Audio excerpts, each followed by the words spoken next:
Southeast Guiding Coalition members of our community.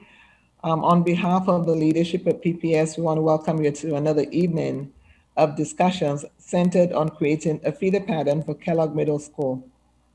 We once again appreciate your commitment to the process. We also do acknowledge that we won't always get 100% of what we want, but if we center our students and our communities and their needs, we can get as close to the ideal as possible. I feel it is necessary to continue to highlight this situation because there is a tendency for us to want to really dig in around what our needs are. And our preference would be for us to look at the bigger picture and to use that bigger picture as a way to guide our thinking. Tonight, we will revisit the options that were shared last week. We'll also review the criteria for making decisions moving forward.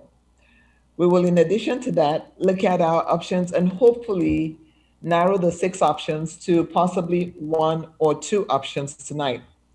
As you are all aware, we have one more meeting after tonight to make a decision that will go to the Deputy Superintendent. I do want to say we do apologize to our Jewish families for setting up meetings on the first night of Hanukkah and another one on the 17th. We'll be very diligent next time to look at our calendar to ensure that we are not conflicted around our holidays and our Jewish celebrations or celebrations in general. The goal for tonight is to coalesce around 1 or maybe 2 options, as I said earlier, and hopefully one of those 2 options will move forward or both options will move forward next week. Our second goal is to ensure we hear everyone's voice. To do this, we've created a modified time protocol that will allow everyone to chime in. So our facilitators today will be looking forward to hearing from every individual.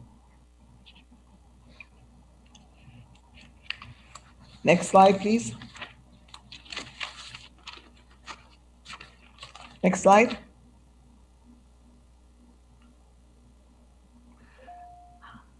Danny. Hi, everyone. My name's Danny Ledesma. Before we get started, we just wanted to kind of come back to our group agreements, where we're asking you to kind of be in agreement, not only with folks who are here, but also to think about like the larger community and how we stay in agreement. So are these group agreements, we've gone over these before, but I want to sort of ask you to think about staying engaged, speaking your truth responsibly, listening to understand and to believe one another, be willing to do things differently and experience discomfort, and expect and accept non-closure.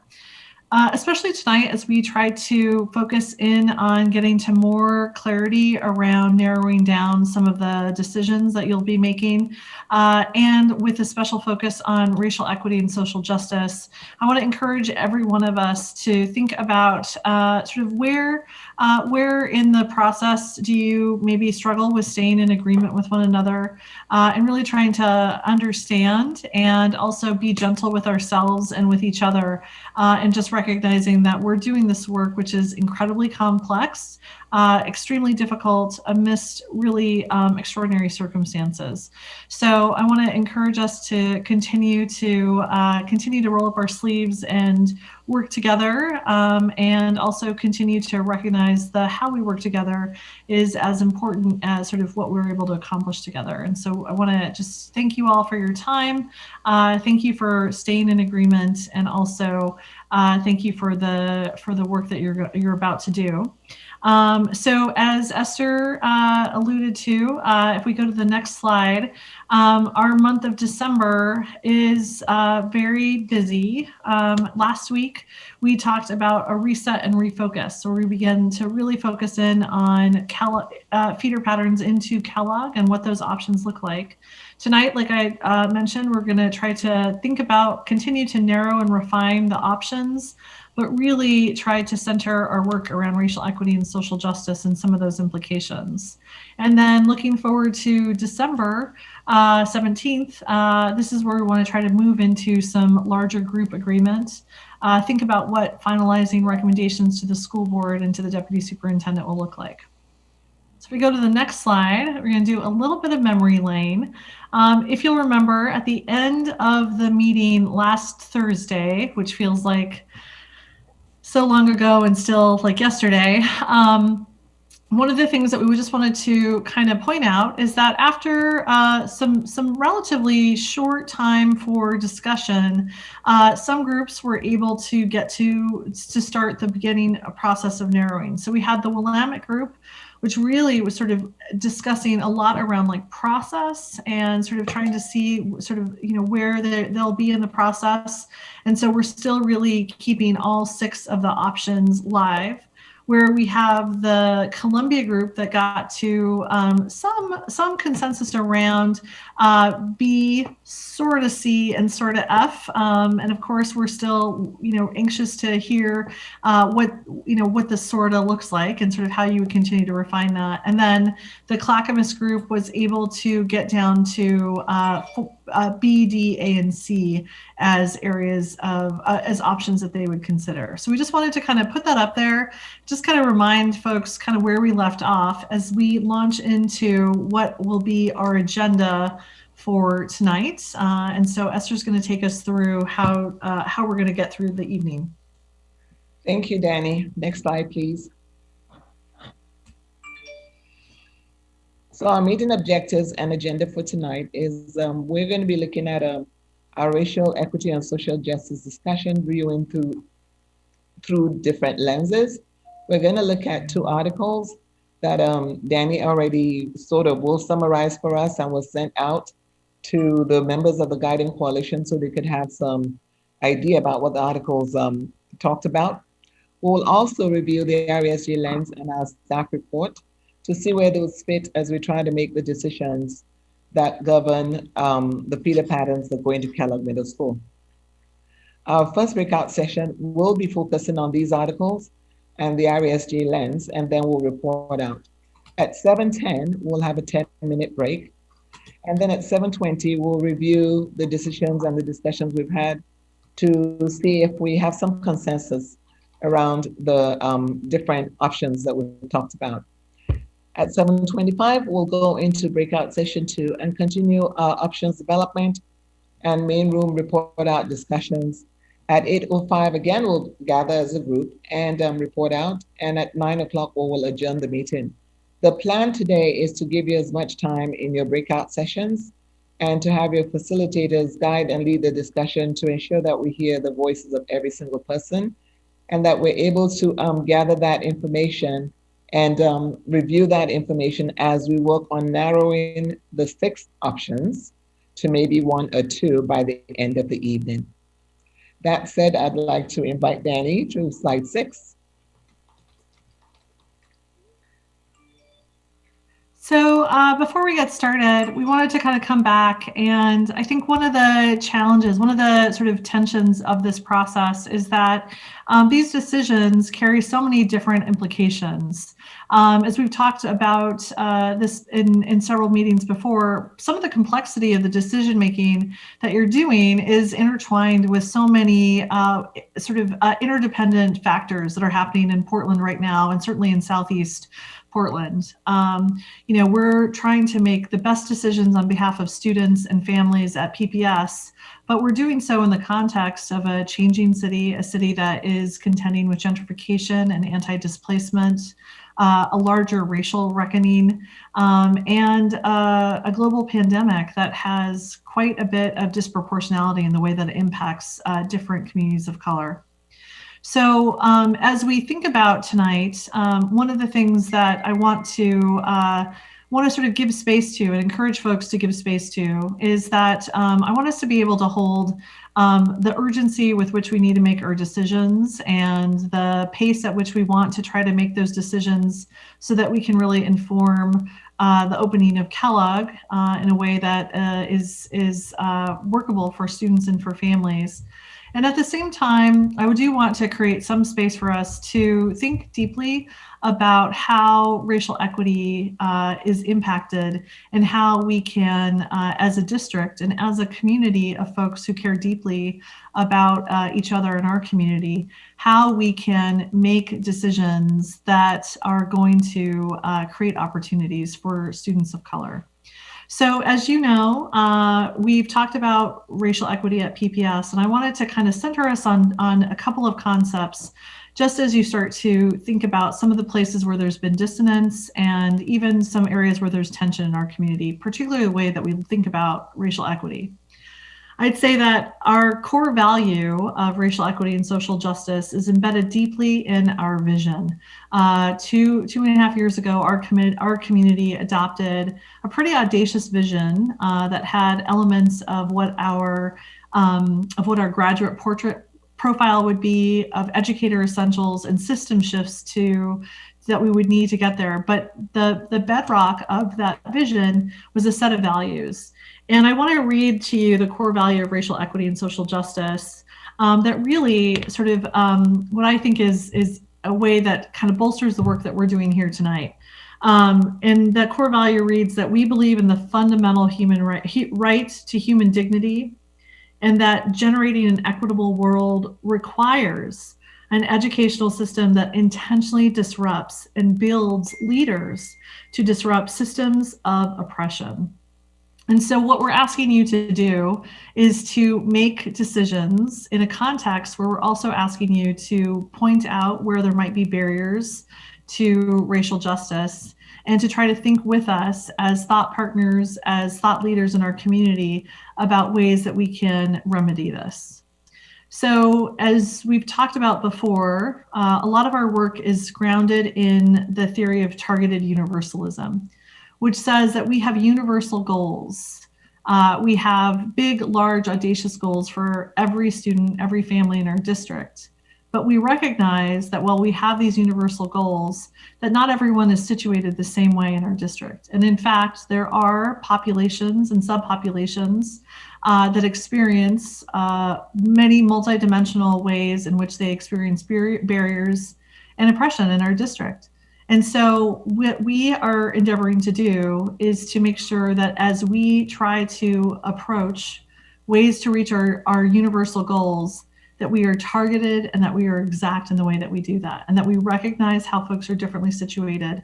We recognize what those barriers are, and we try to build the muscles of our districts so that we can attend to those barriers, because we believe in our theory of action that if we are intentional about deploying racial equity strategies into our instruction, that we in fact can build a culture of the organization and capacity so that every student gets supported. And we'll be able to really think about students who are situated who experience the most barriers, our Native students and our Black students, and that we can help. If we can help those students through an approach of targeted universalism, then we're able to approach and to think about how our students who speak, whose first language may not be English, for our Latinx students, for our Asian students, for our Pacific Islander students, for our students who are recent immigrants or refugees, that if we really sort of pay attention to centering the work that we're doing on the experience outside of ourselves, and to really sort of think about students who are experiencing the most barriers, that we can make a difference and that we can build a district where everyone thrives. So it's difficult to sort of take that into decision making. And so one of the tools that we have is our racial equity lens. And I want to encourage you to think about staying in agreement as you think about some of the discussions and reflect back on some of the discussions that we've had around this. It is intentionally a disruptive tool that is asking us to not take in our own experience, but to really interrupt our own experience and to apply a lens where we're thinking about those students, those families that are differently situated than ourselves. And this lens is not the answer, but rather the sort of disruptive element that helps us arrive at better answers, that helps us build these muscles. So what I have found and what we've seen is that a lot of times when we let's get to the decision, going back and sort of asking those questions and spending time sort of thinking about those other populations, those populations that we're trying to hear from, it often sort of gets pushed to the wayside. And so what I want to do tonight is, as you're thinking about getting into narrowing these questions down, is I want you to think deeply about those prompts from the racial equity lens, those beliefs from the racial equity lens, and thinking about how we really make decisions and how your process of narrowing down the options reflect that commitment. So if we go to the next slide, as if we didn't complicate matters enough, we wanted to sort of talk a little bit about this discussion of segregation. And without any I would say without any type of sort of one way or the other, what we found is that different communities and different community members have approached segregation and desegregation in different ways. And what we found is that this sort of dissonance that happens is very common, particularly in the area of ed policy and theory around how we address this. So we sent out 2 very long articles, but we wanted you to read portions of those articles so that you could sort of see how some of the conversations about segregation are sort of handled in other forms of discourse. So the first article was incredibly academic, and it's an article that our leadership team, the superintendent's leadership team, has grappled with in our work that we've done around racial equity. But I thought what was really important, and some of the things that we heard and some of the tension that's come around, was really captured well in this article. In the reading between pages 139 and 144, the author really talks about how that the implications of Brown versus Board of Education and some of the ways that we think about critical race theory and sort of whiteness as property really sort of highlight this tension that desegregation alone does not necessarily have an impact, but that it has to be coupled with commensurate resource allocation. That where some of the places where public policy has fallen short is that we've talked about desegregation without thinking about the implications of resource allocation. And I think we've heard some of that in some of the feedback that we've gotten from parents and community members about the concerns around how segregation gets played out, not only in PPS, but throughout our city. The other reading, it comes from the Coalition of Communities of Color, where they're talking about how inclusion, and I want to be really clear about the way that we define inclusion, as inclusion being the practice of having folks who are experiencing the most barriers, that they play the most active role in coming up with the remedies for those barriers. So inclusion is not a feeling that you get, but the practice of bringing folks to the table as decision makers. And one of the biggest forms of inclusion, of resistance to inclusion, is because we often frame that as having sort of a concentration of services, or if a single community is saying we think that the best way to do this is by having a concentration of services or specific services that meet our needs, people often will frame that as that's segregation. And the article talks about how, in fact, that can be a very limited view. And so when we think about the way that we're trying to think about the different feeders and some of the implications on demographics, I'd like you to think about those 2 articles and sort of some of the points that they're making, but also thinking when we think about how some of the approaches to dual language instruction and sort of what the sort of strands, the concentration of strands, or having multi-strands. So those were just articles just to kind of have in the back of your mind, and also just to kind of give us a little bit as we think about our tiny place in this world in Portland, Oregon, that this issue of segregation and desegregation, resource allocation and inclusion, these are part of a much larger discourse, and we're not the only community that comes at this as such a with so many perspectives on it. So that was just a real snippet. If you'd like to kind of continue the dialogue about these, or if you have questions, I'd love to kind of invite folks to think about that. We are going to ask you in your breakout sessions to kind of take that into account. And sort of think about how the approach or the perspective on segregation, how that might be having an impact on some of the ways that you are thinking about priorities.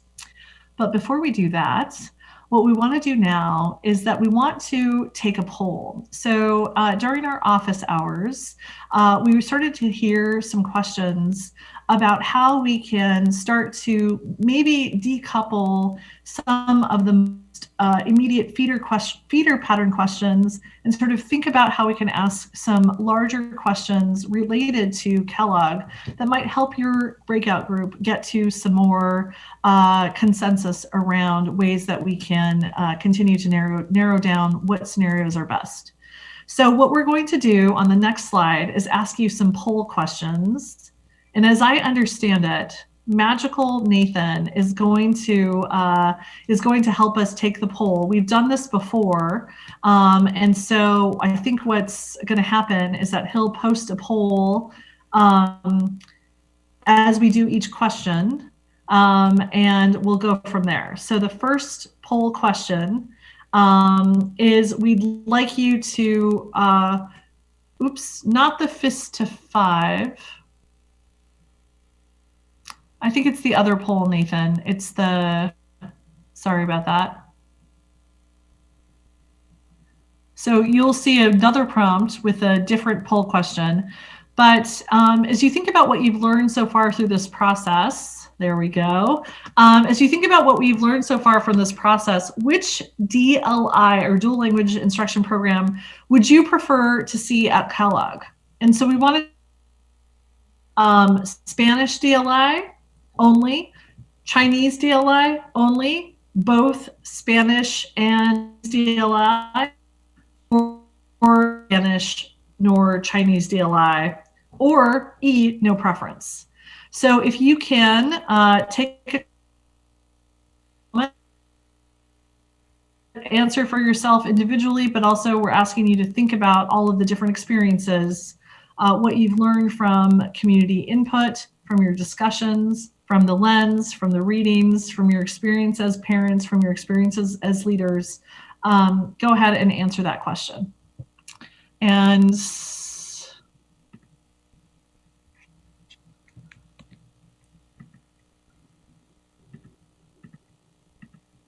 okay, so I believe we're going to go to the next question, and then we'll show all the summary.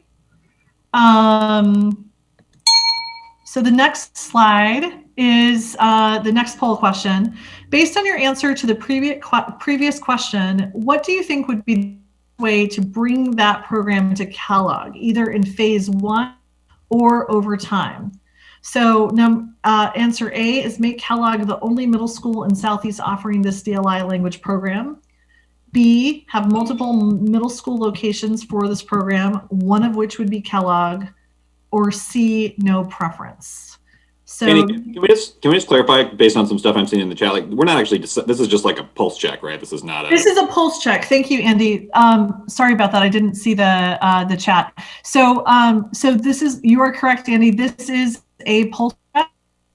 Not deciding, but going into your next round of discussion, we want folks to be able to see what everyone is sort of thinking and sort of, have the discussion about that as well. So it's another point of information for folks. All right, so I think Nathan is going to put up the poll for this one.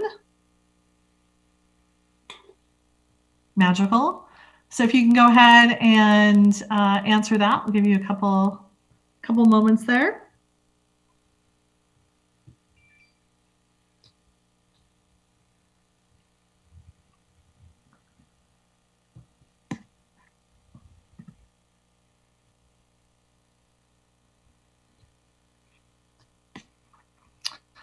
All right. So we're going to move on to the next slide. And third question is, how many neighborhood feeder schools should be at Kellogg in phase 1? Option A is as many will fit. So we're again thinking about target enrollment being at 80% utilization. B, no more than 3, so that there's, or C, no preference. So Nathan's going to pull up the magical poll.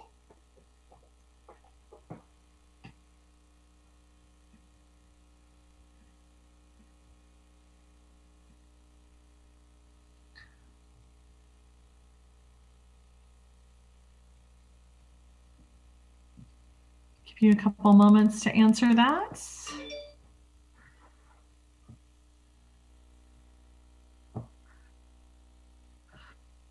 Okay.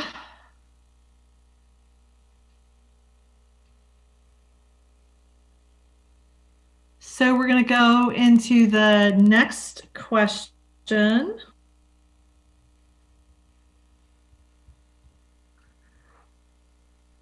Which is, how important is it to move neighborhood and DLI programs together from elementary to middle school? Okay, so A, always keep DLI and neighborhood programs co-located in an elementary school and together at middle school. B, but it is okay to split them if it serves other goals, such as DLI consideration, avoiding over neighborhood students from crossing major intersections. Those are some potential examples. Option C is it's okay to separate DLI from a neighborhood program at a middle school. And then option D is no preference. So Nathan is going to pull that up.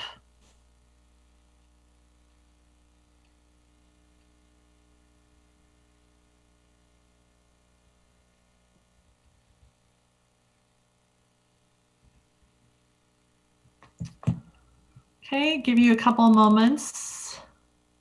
And we'll take a look at the results together. I just wanted to get through these questions. So we've got one more. So give you a couple more moments to fill this out.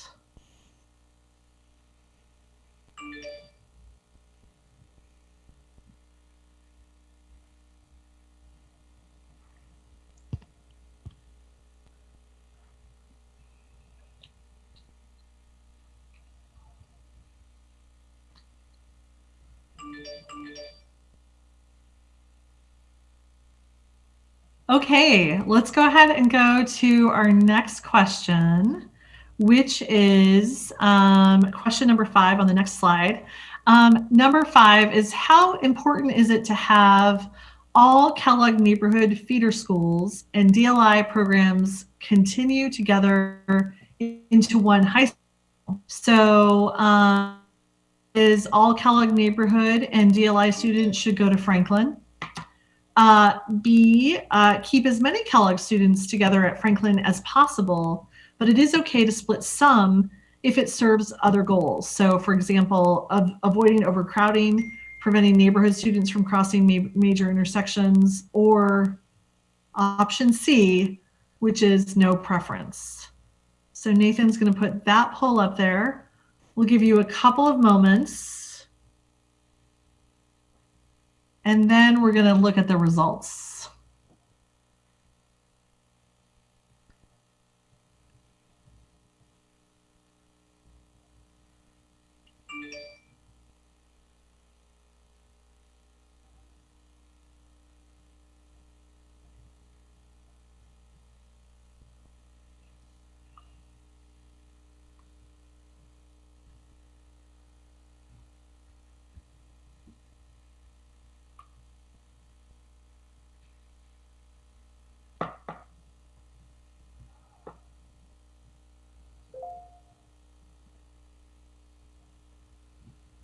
Okay, give you a couple more moments, and then what we're going to do is show you the results. I'll kind of summarize the results, but I believe that your facilitators and note takers will also have access to this. So I think there's some magical screenshotting taking place as well. So, Danny, just for support, we did put in the chat the document that everyone has access to see the results, and we'll make sure that that it's made available publicly. Great. So why don't we take a look at the results? And so I'm not sure if we're going to look at that document or look at the thing. So if we can go to the results.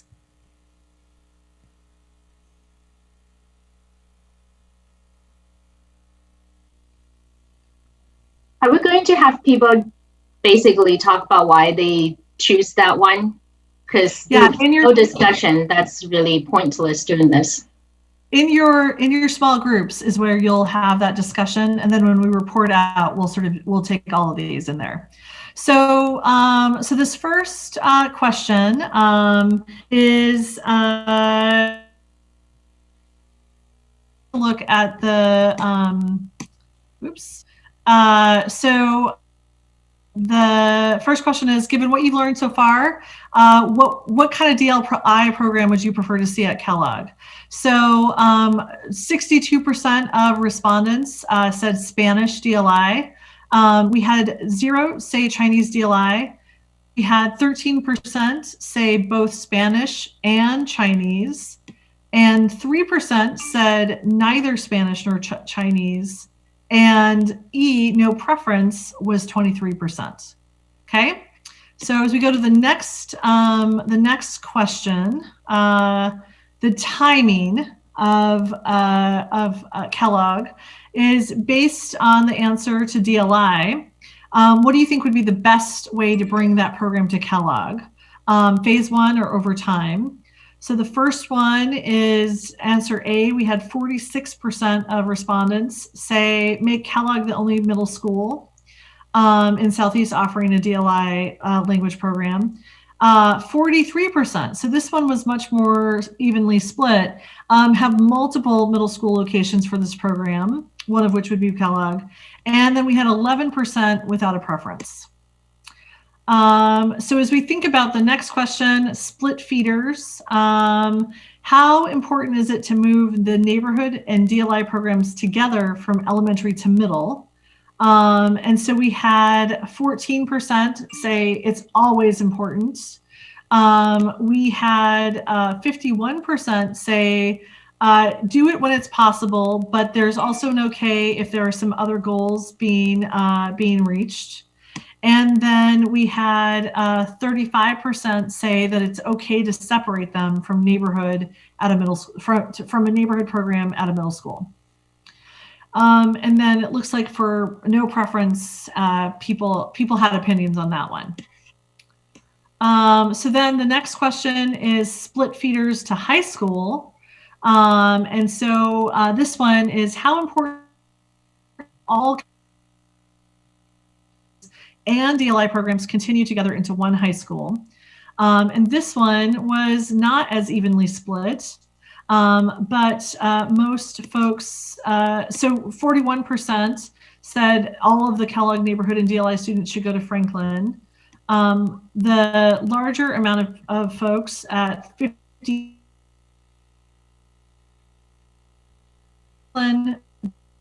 it's okay to try to split if and then again, we had no preference.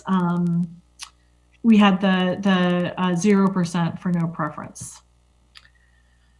So just to let you know, for some reason your voice is breaking up, and sometimes it's not coming on. It might be your internet, but just to let you know, there are parts of what you're saying that we're not hearing. Oh, sorry about that. Well, that is a cue that maybe I should stop talking. I'm gonna give you some instructions for your breakout groups, and then you're gonna go into your breakout groups. As Esther mentioned, we're gonna be going into 2 breakout groups because we wanna try to give you as much possible time doing some narrowing. So for the first breakout group, we're really asking you to synthesize a lot of information, but to really make space for, in this first round of narrowing, how you would apply a racial equity lens to the work that to the work of narrowing things down. So in your breakout groups, we hope you take some time to discuss the articles.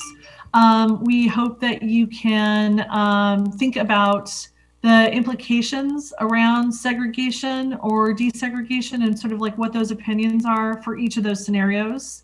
And then we do want you to to be really explicit about demographic groups that would be impacted, any unintended consequences, and is there a way to mitigate impact? In your materials, staff did a great job of sort of starting out and sort of starting their analysis. So if you'd like, you can kind of use that as a jump off point and kind of have your discussion. So you'll be in the breakout group having this discussion. You also have the pulse of the poll of the group of kind of where folks are now. It looks like we had a little over half of folks who were kind of consistently answering those poll questions. So you have about a little over half of knowing the sort of like, you know, sort of where people are. So in your breakout groups, we want you to be prepared to come back and discuss kind of where you guys are, and then we're going to go into further narrowing down, where after you spend a little bit more time together having this discussion, we're going to ask you to kind of report out your findings. But for now, we really want you to kind of center the conversation around implications for racial equity and social justice.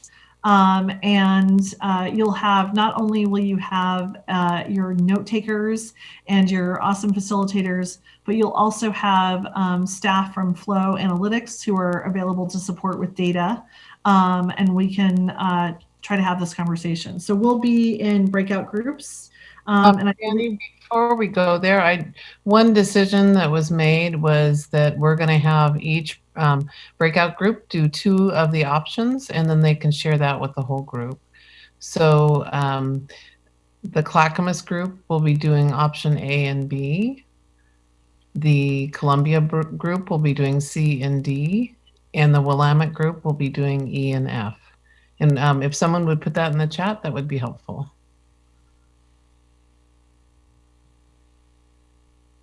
Thank you, Claire. So to help make this more manageable, each group will only have to go through 2 scenarios,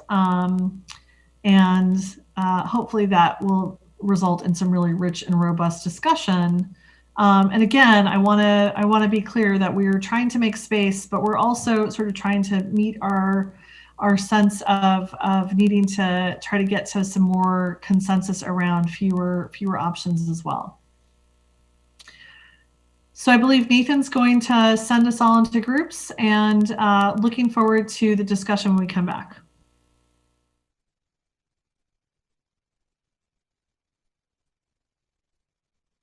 Why don't we try this again? It's 7:21.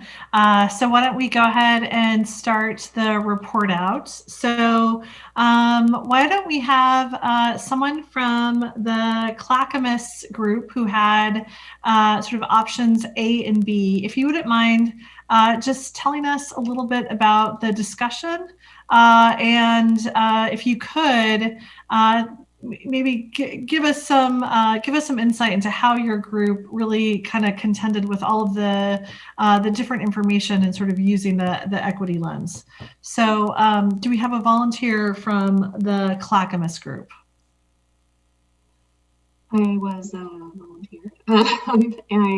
So we had discussed A and the B's, and we did.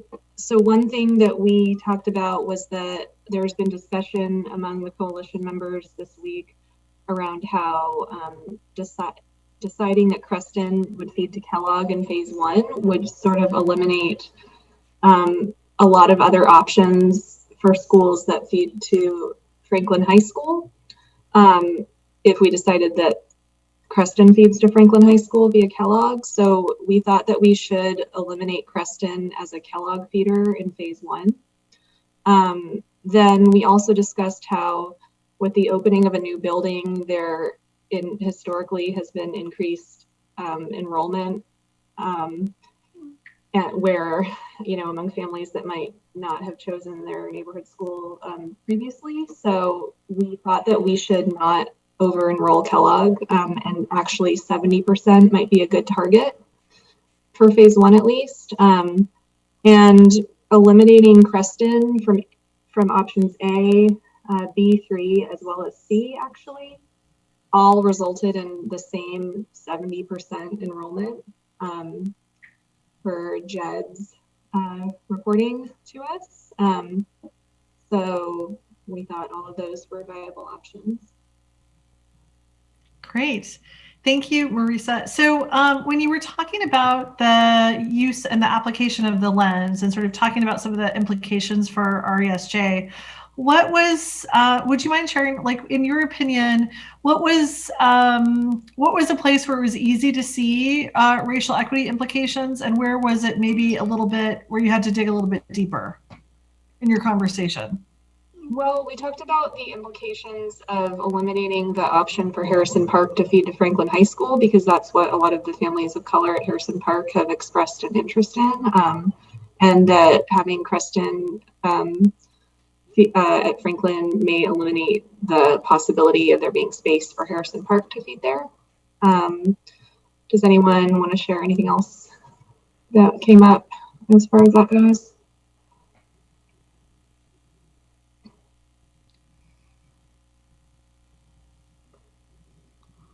All right. Well, thank you for being the first volunteer, and thank you for sharing your group's conversation. I may reserve the right to come back to you after we hear from the next group. So thank you. So why don't we go to the Columbia group, who had options C and D. Someone brave like Marisa, who could tell us about options C and D.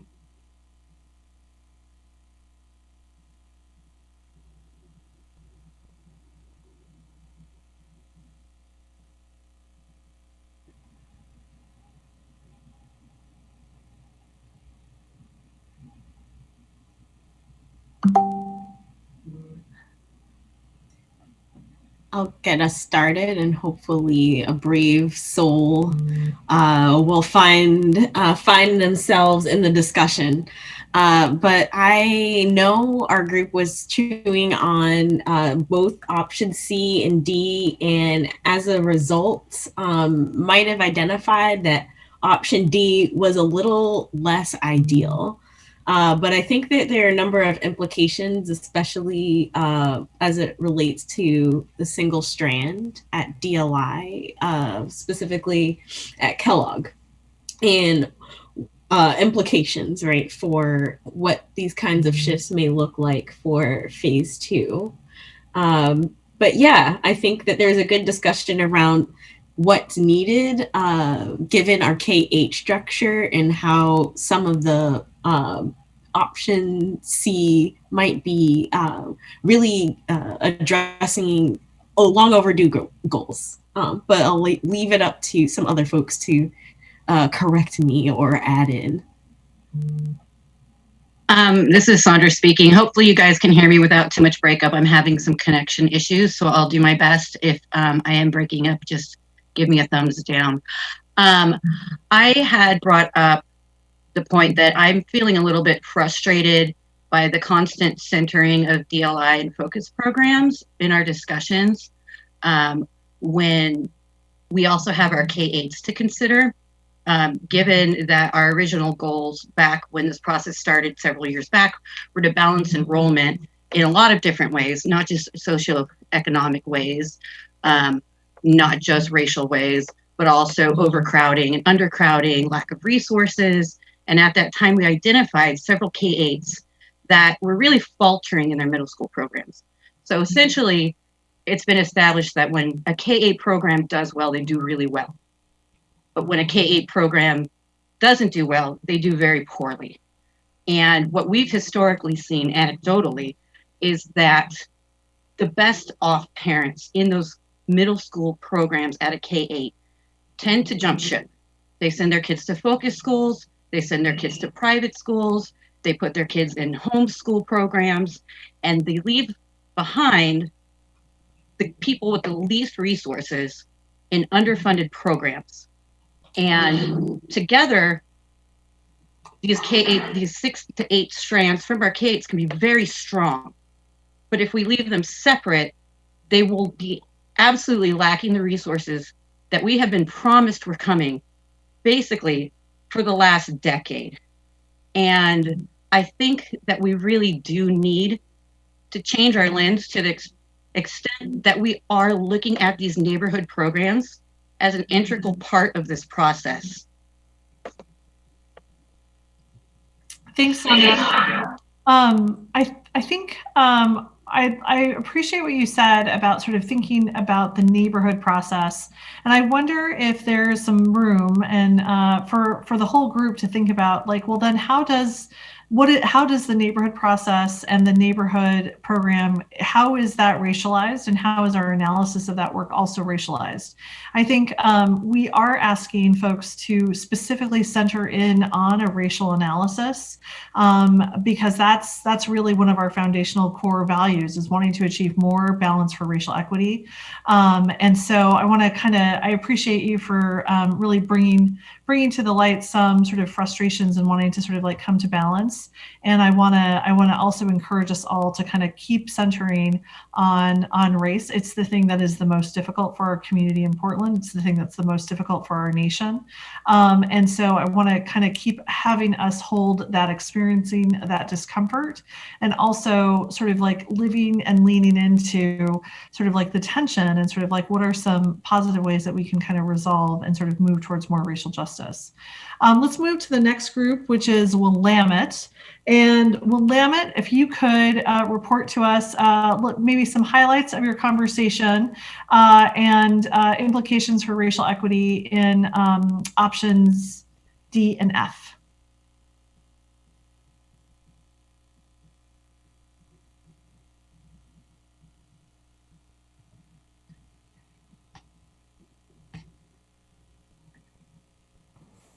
So we only made it to one of the two, and everybody has access to the notes. So I'm just going to hang back so that whoever wants to pop in and share can do so.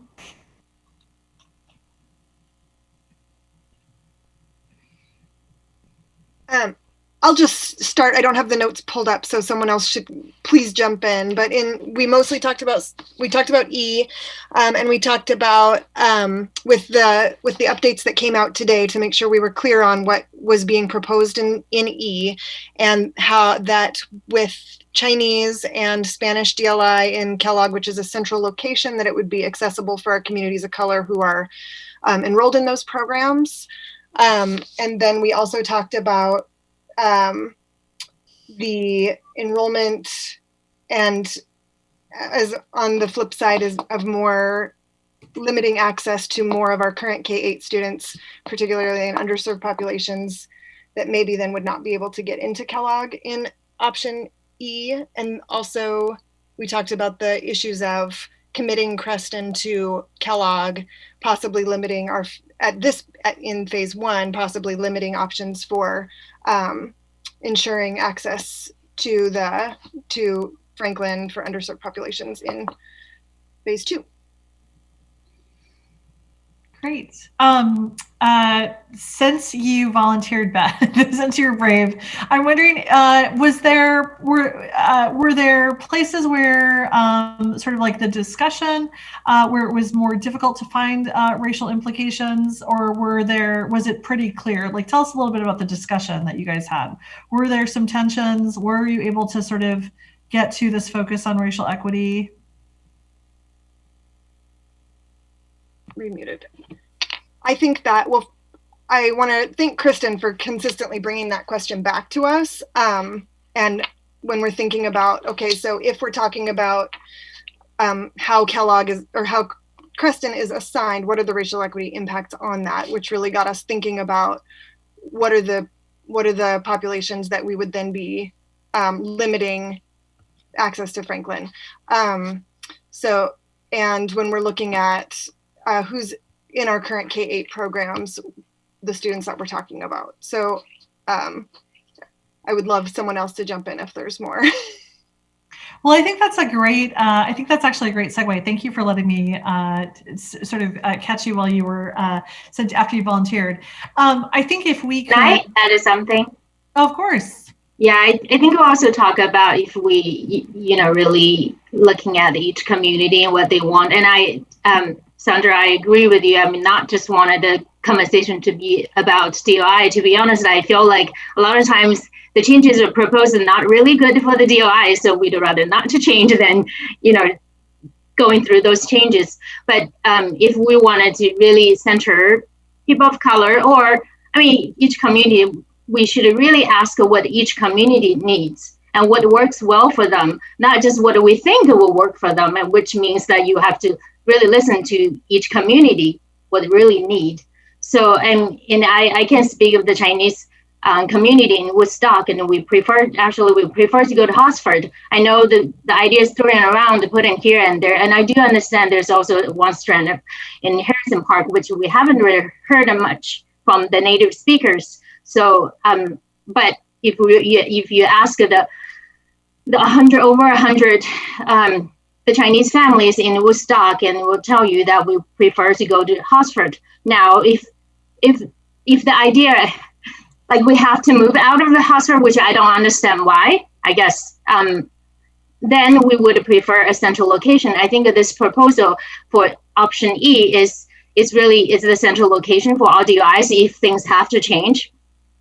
But if the change is really all good for everybody, I think you really have to ask each specific group. And I see there's a lot of consensus about, DOI and the Spanish DOI in Kellogg, which is, I think that's great. But I also want to point out that Hosford is the preferred option for Chinese DOI. Great. So, and we should listen to like each community about the neighborhood school and what their preferences are. Thank you. Thank you. And, I think as we hear you too, I think that you're sort of like calling us to sort of like be in agreement too, and sort of like, how do we listen to believe one another, right? So it's about listening to each other, but also listening to believe the experience. Well, so this is a good segue because we're going to turn over to Claire to talk a little bit more about decision making. The one thing I'd also I'd ask you to kind of continue to hear not just what Min said about listening to believe one another, but also to imagine that Kristen is on all of our is sort of like in all of our ears as well, and sort of as we're trying to make space tonight, really sort of thinking about like, well, what are the implications for each demographic group, and to really sort of bring it back not only to your own experiences, but also outside of your experiences, and thinking about what the different demographic implications are, and then what the total with the totality of that means for advancing racial equity in the district. So I'm going to turn it over to Claire and to the next slide, and then we'll come back. So this is just a reminder from last week and the decision-making framework that we're really focusing on the things that need to occur for the next school year, things in fall of 21. And so we want to remember that we're focusing on K-5 schools that feed to Kellogg Middle School.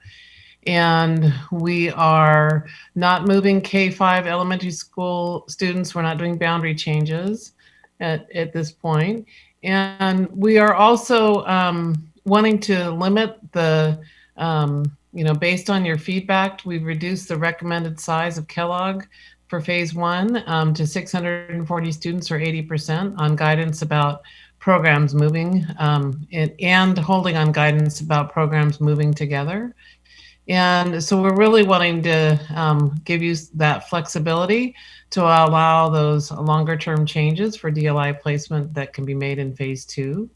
And we want to relieve overcrowding for Bridger, reminding you that they are out of classrooms and their kindergartners have already been sent to an annex to have classes. And so as their DLI program continues to grow by grade level, that they are out of space, and we do need to find some relief for Bridger. And then if you go to the next slide, please, this is just a reminder of what parts that will be started in the spring, where we'll look at K-12, including high school, neighborhood program feeder patterns, and we'll look at DLI and focus option placement, and also the neighborhood program boundary changes for all Southeast schools. So we're just staying focused in phase 1. And with that, I just will open it up for a question or clarifying question on any of this.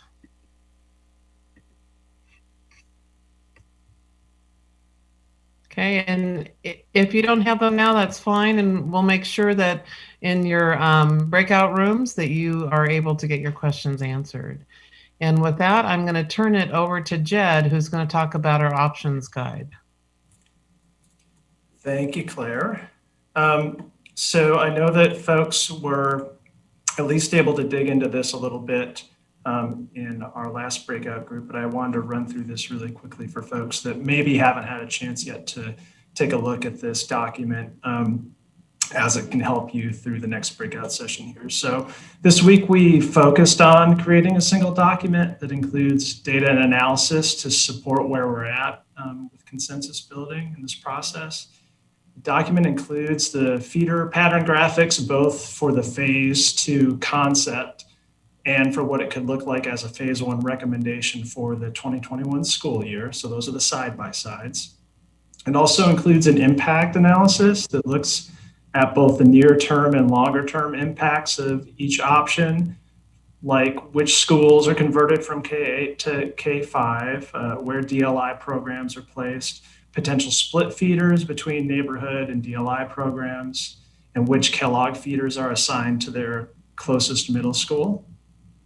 There's also a phase 1 criteria analysis that looks at how each option fits within the outcome goals of balanced enrollment, sustainable co-location of programs, and whole school racial and socioeconomic equity. We also described the phase 2 implications at the high school, middle school, and elementary level. And this is really across the board for the options. That the main themes here are that Franklin overcrowding will remain an issue, and enrolling Kellogg should be carefully considered as part of that ongoing issue. At the middle school level, Harrison Park and Lane are under-enrolled as we've been looking at scenarios so far, and Mount Tabor right now is over-enrolled. So it's possible with some boundary changes and program movement to get all Southeast middle schools at about 80% enrollment with the addition of Harrison Park as a middle school. So it's just something to be aware of. And at the elementary school level, we are anticipating that low enrollment in converted K-8 schools. So DLI focus and pre-K program placement will be really important to addressing that issue that we are foreseeing. There's also a table that shows school to school distance, and we've highlighted the major arterials that are crossed between those schools. Now, obviously, the attendance areas are spread around those schools, so not necessarily crossing those arterials from all parts within a neighborhood, but we did want to point that out school to school. That's for both the closest and the second closest schools for the potential feeders. There's the summary statistics for the grades 6 through 8 components. You've seen those a few meetings now, and again, the summary statistics for the Kellogg slice of that enrollment as well. And of course, there's a map at the end that shows a highlight of the schools being considered. So if you haven't gotten a link to that already, we've got a document that's including the poll results and a few other things that we can link to that to help support the conversation through the next breakout session. All right, thank you, Jed. So what we're going to be doing is we're going to be, now that you're all warmed up, we're going to go ahead and send you back into your breakout groups where you will continue the discussion to try to sort of land on where there's some consensus within your group around preferred options. So we're going to ask you to kind of go through the options guide, continue to read and discuss each scenario and the feedback from both the first breakout group discussion as well as the poll questions to get a sense of kind of like where your group may be at in relationship to the larger group and to the larger community. We would like for you to discuss which scenarios you think are the sort of most that most closely align with our overall goals for this process, as well as your group's recommendation is sort of like which would be the best. The goal is to narrow the number of scenarios and return with a ranking of the ones that you have remaining. And so what we'd like you to do is to come back prepared to summarize your discussion, but also we'll sort of in the next breakout, we'll have a chart similar to the one that we had at the beginning of the meeting where we summarize those groups, each group's preferences. Based on the preferences, we are going to try to go through a group consensus process. We'll go through the sort of fist to 5 and try to continue to get some narrowing. Tonight, the goal is to really try to get narrowed down as far as possible, but also to kind of experience the group consensus process so that going into the 17th, we can feel good about our recommendation and sort of get closer to making that recommendation.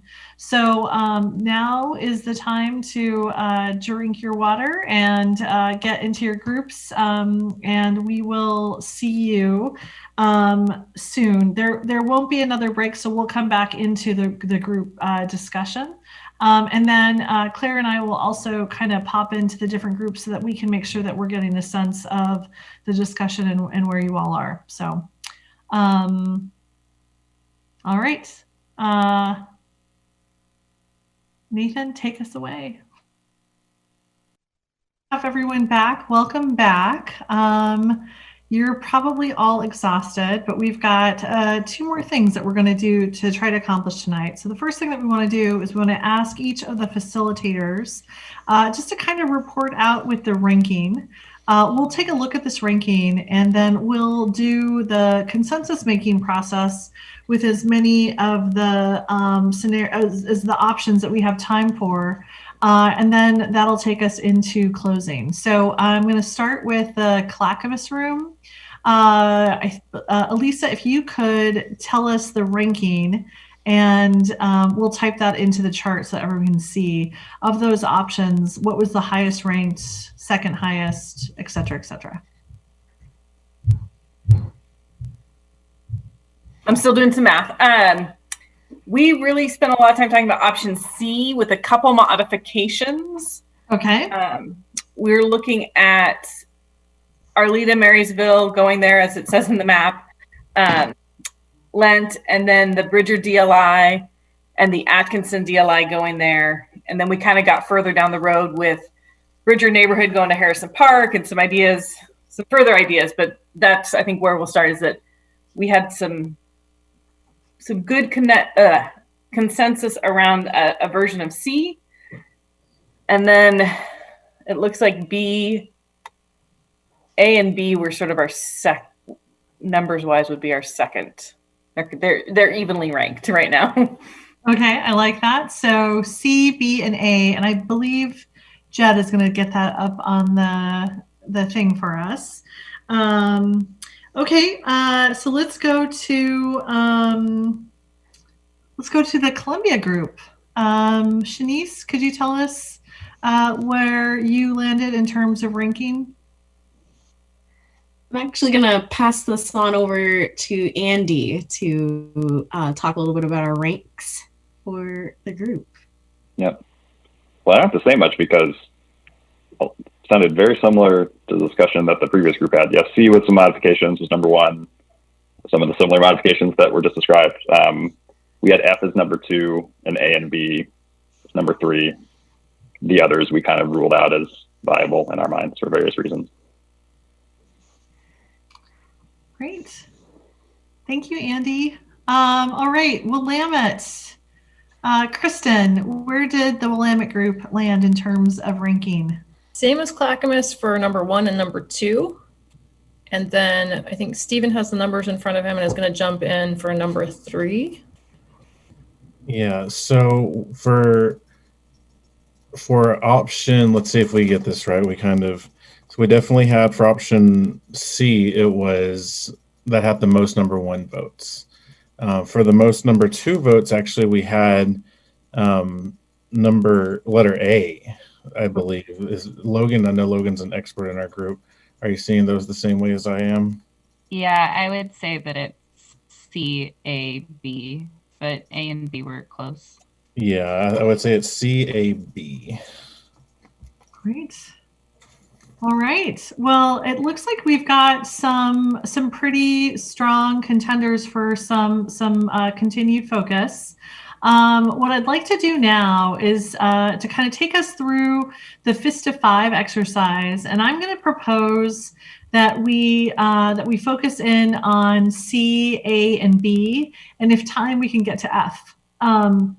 So what we're going to do is we're going to have a poll for and we're going to track this using our consensus tracker on the next slide. But what we're going to do is we're going to ask you each to vote on option C, knowing that there's probably some modifications, and so we're still opening with that. But what we're going to ask you to do is, if it is a 0, this means no way I'll block this, not on my watch. A 1 is I see major issues that we're going to need to resolve. And I want to pay close attention to the 0 and the 1 in terms of how you rate this option, because we are going to ask you in the chat if you rank it a 0 or a 1 to give us some more information about sort of like why it sort of is untenable for you. 2 is I see minor issues we need to resolve now. And 3 is I see minor issues, we can resolve those later. 4 is I'm fine with this as it is. And 5 is I love this, I will champion it. Okay, so for option C, we'd like to go ahead and bring up the poll and have you vote on the poll using 0 to 5. So for option C, let's go ahead and do that. And then we're going to look at the results together.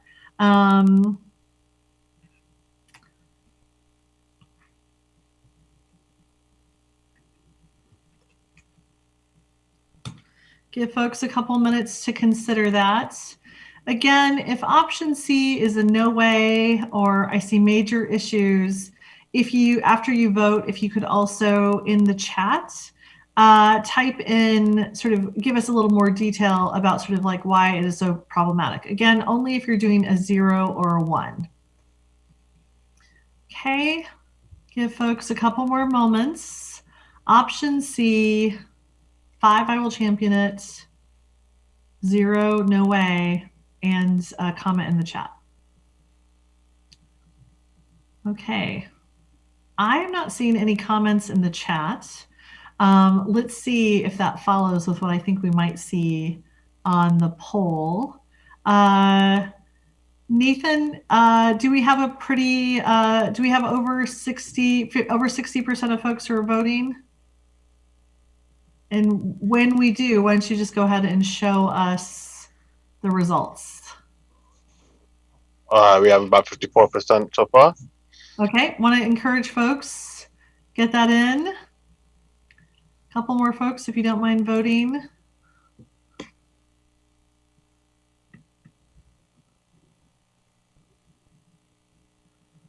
All right, we're going to close it down in like maybe 17 more seconds.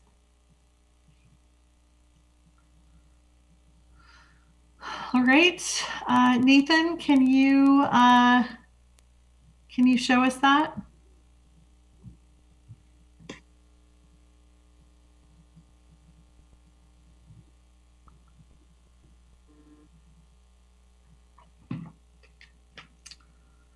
All right. So this one the majority of folks here are reporting that they see 3 with this. So you see some minor issues, but these are issues that we can resolve later. The next highest scoring one is 4. I'm fine with it as it is. And then I think the next one would be number 2, which is I see minor issues that we would need to resolve right away. And then a few folks who would champion it, and 3% who see major issues we need to resolve now. And it looks like in the chats, oh, my mouse just stopped working. In the chat, we have a comment. Could Claire read the comment in the chat about this one, about the major issue? So one member reports, with C, I'm concerned about the Hosford enrollment numbers, where Creston will go, and how the Chinese families at Woodstock will be supported. Great. Can we confirm, is that our person that had a 1? Yeah, that's me. Great, thank you. Thank you, Beth. All right. Well, so I think on this one, C, this is the one that, consistently folks had it ranked the highest, and also that there's some issues that need to be resolved. I think there's like a general consensus around needing to resolve issues. I'm going to suggest that we go to option A, right? And so we're going to do the same thing, except for we're going to do this for option A. So Nathan is going to pull up another poll. And on this one, for option A, same thing, fist to 5, give you a couple minutes. And then if you could also, if you are a 0 or a 1, if you could write in the chat what your concerns are. Claire, Misha is trying to get back into the group and said she can't. Thanks for letting us know, Sabrina. Can we get support and get her back in the main room, please? Sorry, I'm here. That was an old message. Thank you, though, Sabrina. Oh, sorry.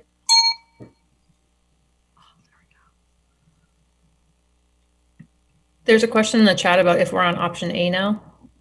This is option A, that's correct.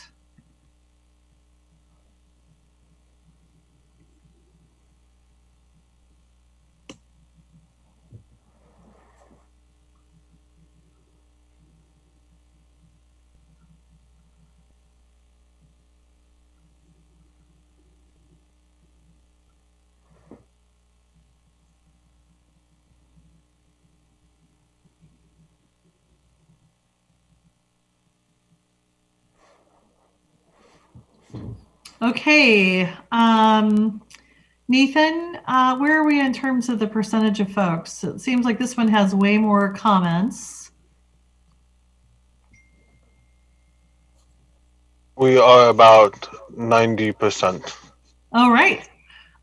So this one had, I suspect that we're going to see more 1s and 0s. So could you show us the results, Nathan?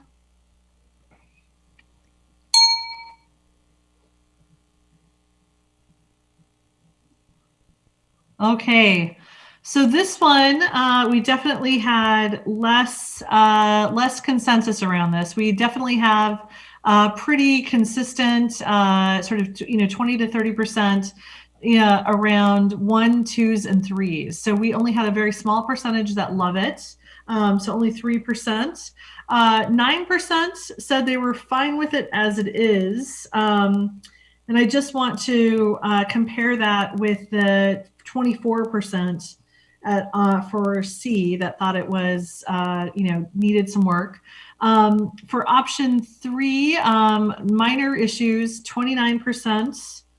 And then we have minor issues that need to resolve now, and that's 31%. And I want to compare that with, so for option option C, most 50%, half of the folks who were, sort of ranking this saw issues that could be resolved later, as opposed to the largest number being issues that would need to be resolved now. And then we had 29% with major issues, and 0 again on this one in terms of blocking it. So I'm going to just kind of take a look at some of those. There were quite a few folks who talked about the Kellogg enrollment being too high. There were also some questions about other schools. So looking at the impacts on Hosford and Creston, there were also some concerns about the implications for the Chinese families, and lots of enrollment being too high at Kellogg, overcrowding, and we also had a lot of that. So okay, so we're going to so let's go to the next one, and then go to, so the next group that came up with it, the next one that we thought was option B, that had some energy there. So let's take a look at that. So for option B, we're going to go ahead and do another poll. So if you don't mind, Nathan, clearing that one, and then a poll for option B.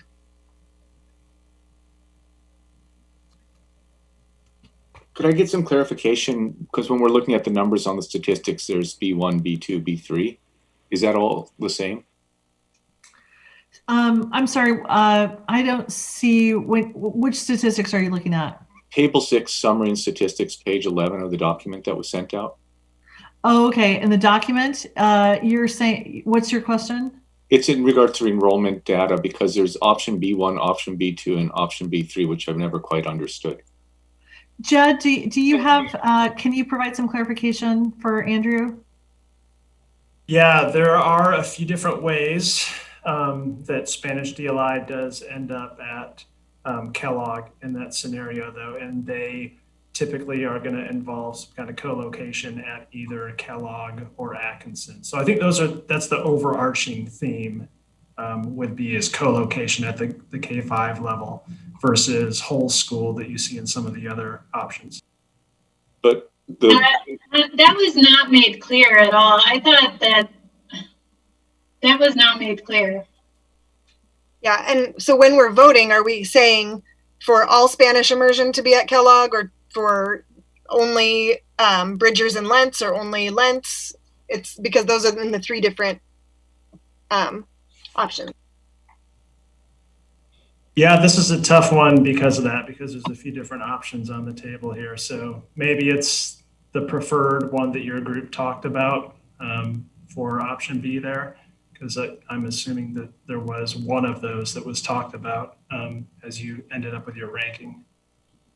Chad, if I could just say something, I think that A and B are really confusing because we keep trying to get the district and Flo to clarify that in those scenarios, we're not deciding where the Spanish DLI programs are coming from, but that wherever they are, they will feed to Kellogg. So that was my understanding in all of our discussions in the breakout group. And if it was otherwise, that was not made clear. No, you are right on that. From an implementation standpoint for Kellogg, they are the same thing, A and B. But they're different populations going to Kellogg.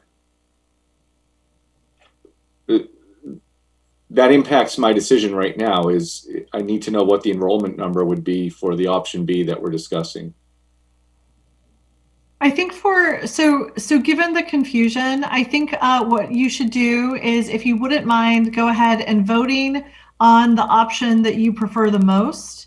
And if you wouldn't mind in the chat, just documenting which one you were looking, and then we can go back and make sure that we have that we see sort of like which one is preferred by folks. And so let's go ahead and continue the poll. Vote on the option that speaks most to you, or the option that your group discussed.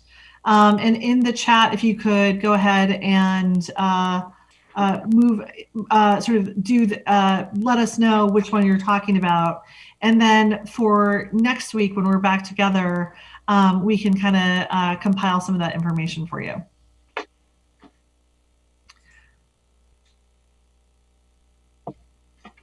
I really don't know what we're doing right now. You're doing the fist of 5 on the option that you discussed in your group, or the option that you find preferable of the B, 1, 2, or 3. Right, but we didn't discuss 1, 2, or 3. We just discussed the idea of, I mean, we mostly focused on C, but then we were like, well, I guess we should say that some of these other options, because we were asked to rank them, but I don't know that anybody actually even liked option A or option B. And again, we were not assuming that they were making any decisions about DLI placement at the K-5 level. So it's just, this process right now is really confusing to me, and I don't So even what know. you could do is you could go ahead and vote a 0 or a 1 and sort of highlight those issues. When we're done with this, can we just clarify again? I know we've asked this, but like, we're not making choices about the underlying assumptions about K-5 DLIs at this point. Is that correct? That's not something we're deciding in phase 1. Is that still true? That is correct. Okay. Okay. Just first, that hold on. Sorry, if you could just wait for one moment. So if we could, is Nathan, where are we on the poll? Do we have enough to show the results? Oh, do you have to? We are at 74% of votes.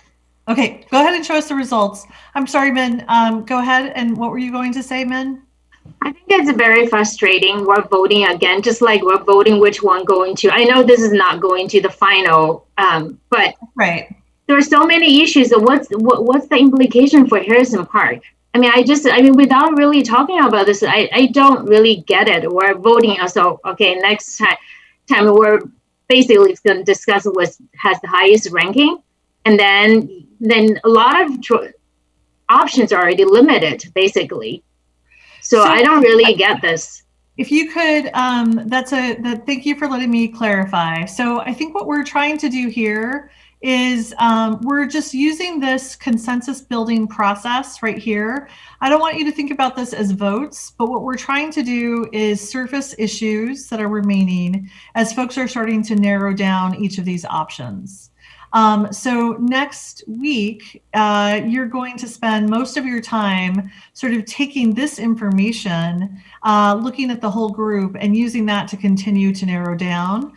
And then we hope to kind of come to some larger group consensus this way. So like you said, I think that this is just helping us take a moment in time, some pulse about that. And it's also allowing us to surface some issues.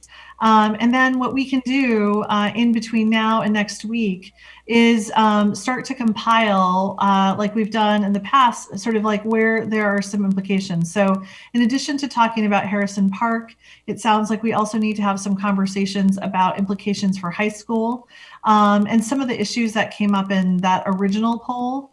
So we are going to kind of keep on just trying to refine to help people get to a recommendation. So, and I think that what this process is showing is that where there was greater consensus among the groups around C, we had some more consistency of the consensus ranking, and where A and B were there was some sort of, they weren't necessarily as prominent as the other ones. This is where we're starting to see where there are some more issues. So I think this is helping us sort of really capture what are the major issues.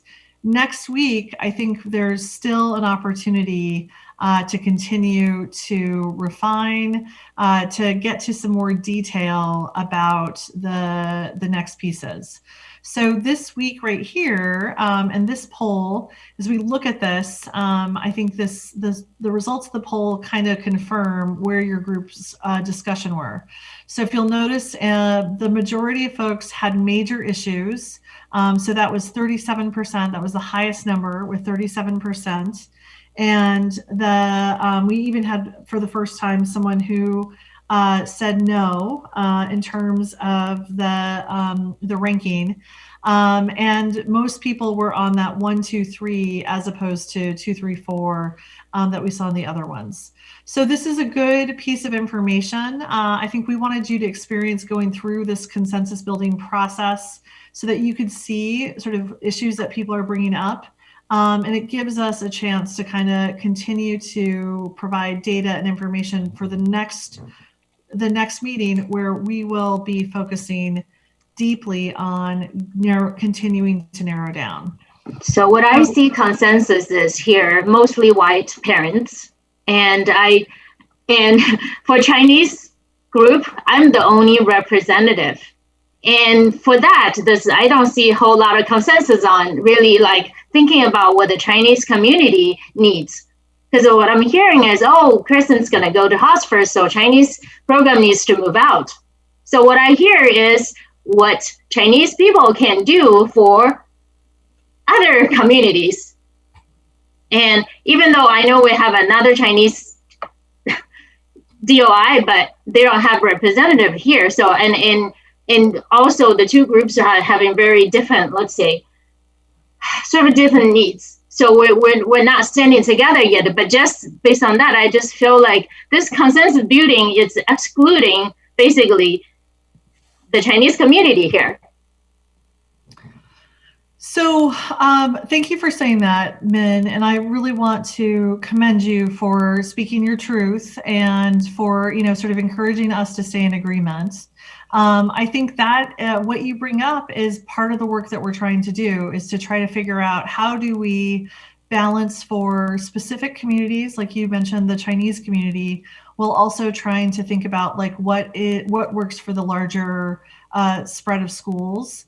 And so I think we want to continue to work through that. I don't think that this where we're at now in the process is evidence of that we are at consensus. I think what we're trying to do, and what I want to be really clear is that we're trying to build consensus and to build where we can find areas of agreement.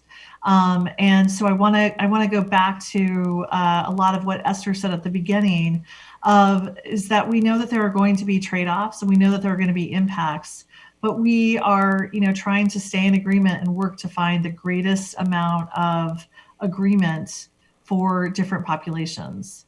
So I'm just gonna put it there. It sounds like everyone thinks that the Chinese program should move out of Hosford for other communities' benefit. And first of all, we have to go through this disruption to the program. And second, and there's no consensus for Spanish DOI being Kellogg, which I don't disagree with, but you're knowing that Kellogg is also a central location for Chinese communities. There's no consensus for Chinese community to go there because I'm the only one who's advocating that. So I don't see how this is how it's going to build a consensus. Just benefit also a big number of people of color here. Go on. Sorry, I just have to express my frustration because this consensus is definitely leaving out Chinese group here. Well, and so, Min, what I can say is that's not our intent, but I can see that it's having an impact. And so I want to thank you again for bringing these issues up. And, what I can commit to is that we really want to continue to make this try to work.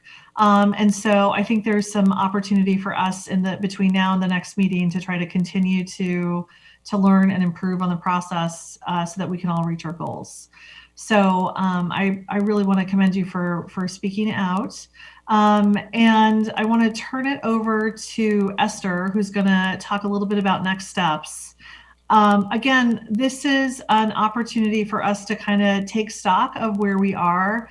I think that there is some growing coalescence around some options and some concepts. And I think what I'm also hearing is that we need to spend some more time talking about some of the continuing implications, even as we try to sort of really focus this first phase.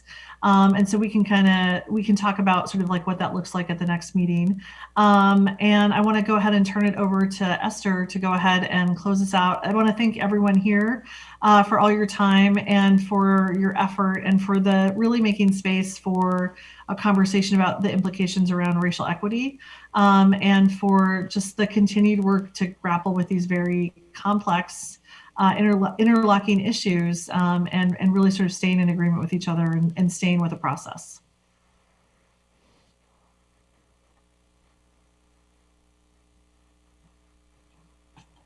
Thank you very much, Danny, and thank you very much to our participants and members of the Southeast Guiding Coalition. I do want to acknowledge the work that was done tonight. I think that of all the evenings, this has been the most complex and the most challenging, but we really thank you, Danny, for guiding us through the process and helping us to at least coalesce around some of the options. Tonight, we spent some time reading our articles, talking about the articles. Also, we spent some time also looking at the options that were presented last week. And then we talked about segregating versus inclusion. And we had conversations about our RESG focus here at Portland Public Schools. All of these ideas, all of these strategies, all of these thoughts and foundations help us to arrive at the current process that we're at. Next week, what we're going to do is we're going to look at those options around which we've coalesced, at least options 1, 2, and 3, and see if there's more work that needs to be done along those lines. I do understand that some of our groups don't necessarily have what they'd like to see in the options, but the reality of it is we still have 1 week, and within that 1 week, it is possible to look at a different perspective, look at a different angle, look at a different process, and see if we can even move closer towards some kind of consensus building. Again, I do want to thank you all very, very much for your participation.